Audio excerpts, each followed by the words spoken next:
For those who don't know, Videogame Choo has reported that VIZ Media, the anime and manga publisher that Andrew Hussey announced a partnership with late last year, has forced Webpumpkin, the dev studio behind the Homestuck spin-off adventure game, Hiveswap, into restructuring and laying off much of its staff. This news coincides with VIZ Media and Andrew Hussey unveiling the new version of the Homestuck website. This has some fans worried that Homestuck has sold out, and VIZ Media is moving in to take over Andrew Hussey's story and render it all creatively bankrupt with its corporate evil garbage. And I understand, don't get me wrong, but I don't think that's what's happening. At least, I don't think there's any evidence that it's happening right now. So let me dispel a few of the more inaccurate myths I've been hearing. Number 1, VIZ Media is not taking over Hiveswap. Webpumpkin staff is not being replaced with some of VIZ Media's internal game developers. I can say this with certainty because VIZ Media's internal game development studio doesn't exist. VIZ Media doesn't have one. VIZ makes its money publishing anime and manga, not video games. In fact, it was making headlines with its announcement that it was getting involved in the games publishing industry just a couple months ago. Besides Webpumpkin, VIZ did partner with one other developer when it made this announcement, Rose City Games. But they're a small indie studio, just like Webpumpkin, and they're working on their own passion project in the world next door, which looks great by the way. There's no reason to think Rose City Games has the manpower to take on the workload of an entire extra game, let alone the 3 games projected to make up Hiveswap once it's complete. So there's no reason to think VIZ Media can just ship Hiveswap off to some other developer, and Webpumpkin has already announced they'll be continuing to develop the game anyway. While the company figures out how it's going to manage itself post-restructuring, they'll be putting out a series of smaller friendship simulator games, basic text adventures where we can get to know some of the trolls unveiled during the troll call. And many of the laid-off anonymous staff members interviewed by Videogame Choo made it clear that the upper management at Webpumpkin fought hard for their employment, with basically everyone being hopeful that fan support of the Hiveswap Friendsim could make VIZ Media more inclined to hire people back. And if you'll allow me to indulge a bit of speculation, to me, that wording suggests that rather than any sort of creative differences, at the heart of these layoffs is something a lot simpler: money.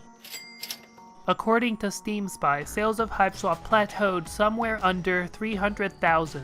That doesn't count people who came to own Hiveswap as Kickstarter backers, or people who bought Hiveswap during one of the various sales, at a lower price than the already cheap $7.99.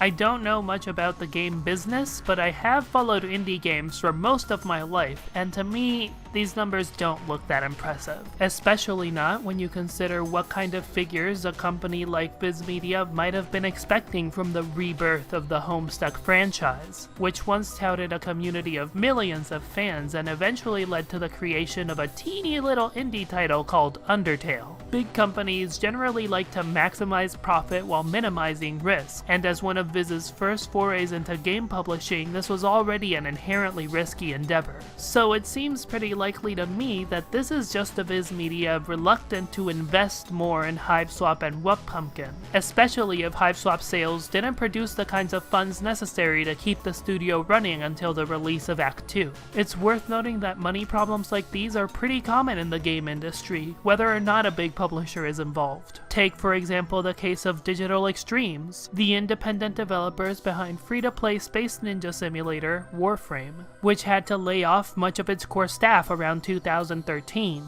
The layoffs allowed the company to survive long enough to see Warframe grow very successful, at which point Digital Extremes was even able to hire back some of its lost personnel. Now, don't get me wrong, the layoffs are still bad, they just seem informed by a company trying to save money rather than establish creative control, at least to me. Which will be important to keep in mind as we delve into point number 2. VIZ is not trying to take over or censor Homestuck. This fear seems a little more reasonable since VIZ is listed in the copyright section of the new Homestuck website, and at least one games journalist is calling them the new owner of the Homestuck IP, but the Homestuck website also credits its copyright to Homestuck Inc. The closest thing I've found to a definitive statement about the exact arrangement between VIZ Media and Andrew Hussey comes from a VIZ Media press release saying that the company has acquired publishing rights over Homestuck. But there's some important things to consider. First, if fans are worried about VIZ Media censoring Homestuck, then we have to ask, what might VIZ Media be interested in censoring? And on this point, two main possibilities spring to mind. The first would be parts of the comic already subject to copyright.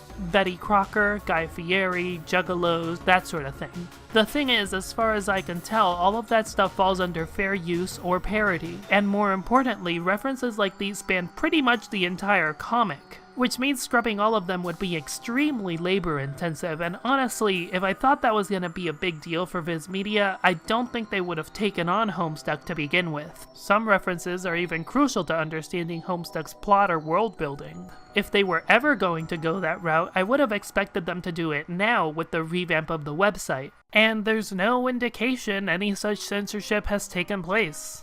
They also haven't censored any of the comic's overt LGBT themes, which is the only other major element I'd really be worried about in terms of censorship. Of course, there's no guarantees with a company as big as this one, and you can expect me to keep a watchful eye for what happens in Homestuck under VIZ Media, and raise alarm bells should I find reason to.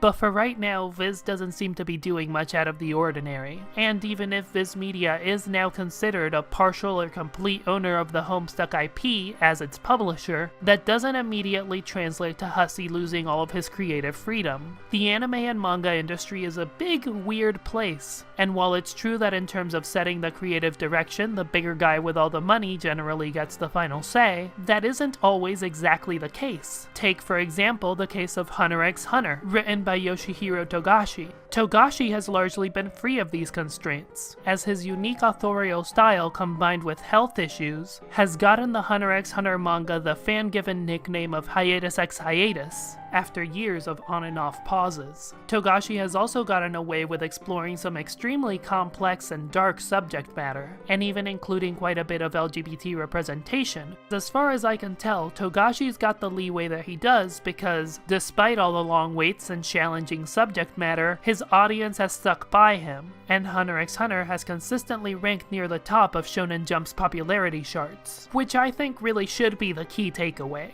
As a noted eccentric whose work has included long hiatuses and challenging subject matter himself, Andrew Hussie is one of the few creators whose position strikes me as potentially similar to that of Togashi's, and in a situation like this one, fandom support is leverage. VIZ has already proven quite responsive to fan feedback in their support of the Homestuck website, making adjustments to keep fans happy and improve the overall reader experience. It doesn't seem like Homestuck's IP is being thrown to the wolves here, and that includes Hiveswap. VIZ removed the pop-ups advertising Hiveswap to new Homestuck readers after fan feedback on the issue, but personally that struck me as a really good idea, if the reason for the layoffs really was a simple lack of sales. So if you care about Homestuck, care about Hiveswap, and want these stories to continue the way Andrew Hussie envisioned for them to continue, then I suggest we embrace patience and avoid panic.